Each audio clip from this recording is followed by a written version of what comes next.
All right, it's media day. We are in 22-6A as we inch closer to the start of the season, and I'm talking with Shadow Creek's new head coach, Tyrone Green. Coach, how do you like first of all, how do you like me saying that? New head coach, Tyrone Green. You take over a squad that's got a lot of potential, but before we even talk about the team, just talk about how things have been going for you ever since you got named the new head coach. It's been going really well. Just getting a lot of support, from our administrative staff here on campus and at the district. Just being there supporting and just trying to guide me through all of this. And I think the kids have been real receptive with the change. We say it's a change, but I've been here since the school opened. I have a great rapport with staff members and the kids and our feeder schools and all of that. It's been pretty smooth. Like I said earlier, it's just more of being able to manage everything, doing all the behind on the computer, doing all of that work that the adjustment had to be made. Yeah, and that'll all come. Plus, the football stuff's probably easy for you. It's all the other Right. stuff.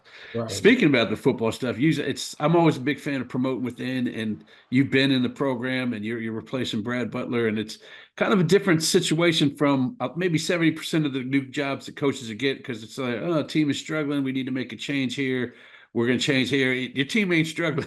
That team over there in Alvin is not struggling. So not only do you have a new title, but you have something else, which is called expectations. Right. And how are you dealing with expectations? And is it just going to be that's what you want? You want to be expected to win these things. Right. When Brad coming here, Brad did a great job, an excellent job. He did a wonderful job of, laying the foundation, and we were fortunate enough to have some success early and win a bunch of games and everything. Uh, but now it's hard it's really hard to keep it going year in and year out. And but like I said, we got a great group of kids that are coming back. We have a lot of seniors and a lot of kids that's played a lot of football. Uh, so with that, I'm gonna lean heavy on them, and I think we got a great staff. We got a great staff that worked hard and that cares about kids. So hopefully those expectations are met. And but I also hope that the appreciation don't ever get forgotten either.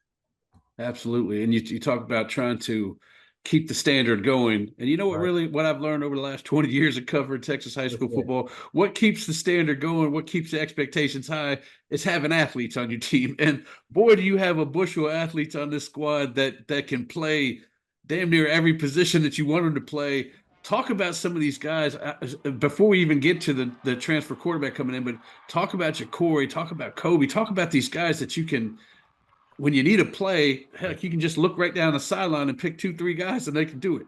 Right. I mean, just mentioning those two guys there, Ja'Cory and Kobe. I mean, outside the field, they are great individuals. So they're extremely good kids that they work hard and they do whatever you ask of them.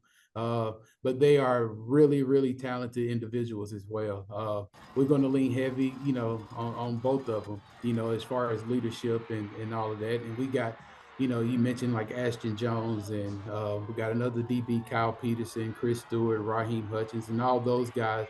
Um, it's a very good situation to be in. I can tell you that.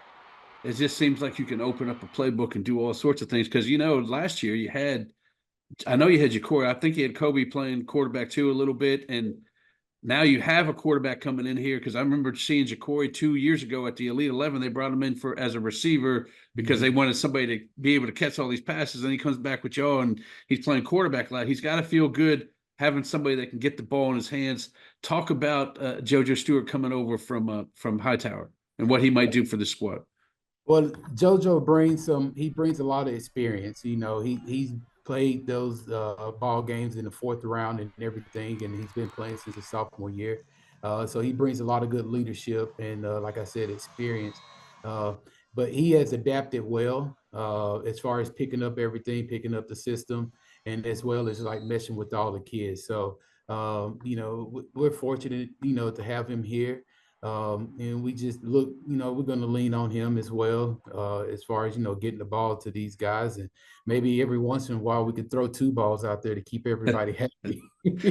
See if that could be allowed. That would be pretty cool. Right. Talk about where your eyes are kind of looking maybe at spring ball and these upcoming practices before the season starts, as far as where you're looking for a position for somebody to step up, and you're kind of maybe a little bit worried, but you just kind of need somebody to step up. Is there a position out there that you're kind of eyeing Well, on? I think it's kind of the story throughout high school football, college, or whatever. You always are looking for linemen in the trenches, because you can have great athletes, but you got to have some guys that can hold them out, and you got to keep guys from running the ball and get to the quarterback. So it was an emphasis this spring to try to build some depth with the linemen and everything on both sides of the ball, which I think we found some kids that we feel like that can play and contribute. So that's always a point of emphasis as a former lineman. So that's always, where I'm looking at is on the O line and D line. Excellent. Let's talk about 22-6A. I mean, after realignment, you got the Pasadena squads in there. You got a longtime 5A rival with Manville jumping up into your district as well. You're dragging the Pearlands with you. So talk about how, and it's a 9-team district too, so you don't have time to mess around. You're getting right into that joint. Talk to me about this district and what you kind of see as challenges. I mean, it's a pretty tough district. I mean, like you said, with both of the Pearland schools and Manville, and you throw, Adobe in there, and Memorial, and Sam Rayburn, South Houston, and Alvin, and all those schools. We've been in the district with, Pearland and with Pearland and Dawson and Alvin, so we're real familiar with each other. They're going to be tough. They're going to be coached well, and then they're going to have great kids that's going to compete and get after us. So, it's a really good district to get us prepared, hopefully, to make a run in the playoffs. Yeah, and that's what a lot of us predictors or prognosticators are expecting, a long run for you guys. Who it would probably take a miracle for you not to be in Division II, but a long run in Division II, and that's why you jumping right into it. Game one, Summer Right. Creek. There's no sense in not playing the best, right? You couldn't get to DeSoto, so the second best is Summer Creek. Let's get at it right off the bat. Talk about those non-district games. You got two of them, and you ain't playing around. Well, if I had to knock the pick, I probably wouldn't have picked Summer Creek, but Especially on the road, right? right. But it's one of those games. Coach Harrison up there is a great guy, and he's done a tremendous job of building that program up there at Summer Creek. And we've played them in the past, like when we first opened and everything. And so me and Coach Harrison are good friends, and I just I want to, the kids want to play good teams, and I'm here to, I'm gonna advocate for the kids, and if that's what they want to do, then we will go out and play them, and and compete and give our best effort, and so, but it early on, playing Clear Creek and Summer Creek, we'll find out where we are and where we need to be and how we're going to get there. Excellent, excellent. Well, we'll definitely have cameras there. I know that much. So we'll see what you got right off the bat. And I appreciate you joining me, Coach, and good luck during the season. I appreciate you having me. Thank you. Y'all have a great day.